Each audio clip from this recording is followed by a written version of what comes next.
நாட்டில் மிதந்து வருகின்ற எண்ணற்ற நோய்களிலிருந்து விடுபடவும் மாசுபாடில்லாத இயற்கையை நேசிப்பதற்கு பயனீட்டாளர் கல்வியே மிக சிறந்த பாடம் என்கிறது பினாங்கு பயனீட்டாளர் சங்கம். இது வெற்றி பெறுவதற்கு ஆசிரியர்களே முக்கிய பங்காற்ற முடியும் என்கிறார் அச்சங்கத்தின் கல்வி மற்றும் ஆய்வு பிரிவு அதிகாரி NV சுப்பாராவ். வெறும் பாடப்புத்தகத்தில் உள்ள தகவலை மட்டும் மாணவர்களுக்கு எடுத்துரைக்காமல் மனித இனத்தை மெல்ல மெல்ல கொன்று வரும் நெகிழி உணவுகள், ரசாயனம் சேர்க்கப்பட்ட உணவுகள், சுவை ஊட்டிகள் சேர்க்கப்பட்ட திடீர் உணவுகள், அதிக சீனியும் உப்பும் சேர்க்கப்பட்ட பானங்கள், குழந்தை உணவுகள் என நூற்றுக்கணக்கான உணவுகள் குழந்தைகளுக்காக சந்தையில் பெருகி வருகின்றன. இவற்றிலிருந்து வளரும் குழந்தைகளை காப்பாற்ற பயனீட்டாளர் கல்வி மிகச்சிறந்த முறையில் பங்காற்ற முடியும் என்றார் சுப்பாராவ். பயனீட்டாளர் கல்வி என்பது பொருள் வாங்குவது அல்ல.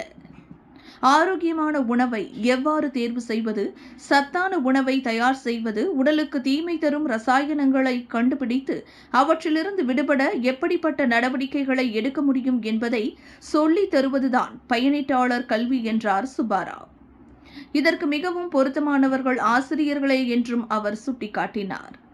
ஜோகூர் பார்வில் உள்ள ஸ்ரீ தெமோங்கோங் ஆசிரியர் பயிற்சி கல்லூரியில் தமிழ் பயிற்சி ஆசிரியர்களுக்காக நடத்தப்பட்ட பயனீட்டாளர் கல்வி விழிப்புணர்வு பட்டறையில் சிறப்புரையாற்றிய போது சுப்பாராவ் இதனை தெரிவித்தார்.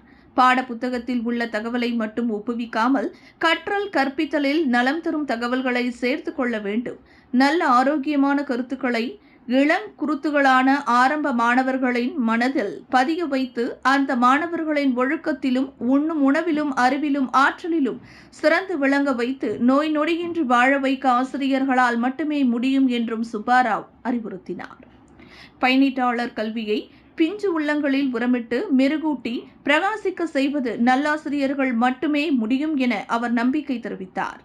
முன்னதாக இக்கருத்தரங்கை தெமோங்கோங் ஆசிரியர் பயிற்சி கல்லூரியின் தமிழ் மொழி துறை தலைவர் திருமதி ஜமுனா அதிகாரப்பூர்வமாக திறந்து வைத்து உரையாற்றினார்.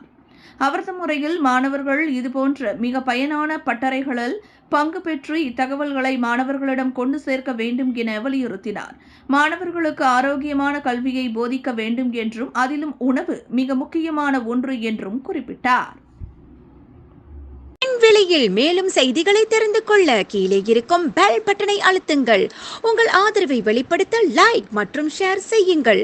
தொடர்ந்து விண்வெளியுடன் உங்கள் பயணத்தை தொடர்ந்திருக்க சப்ஸ்கிரைப் செய்யுங்கள்.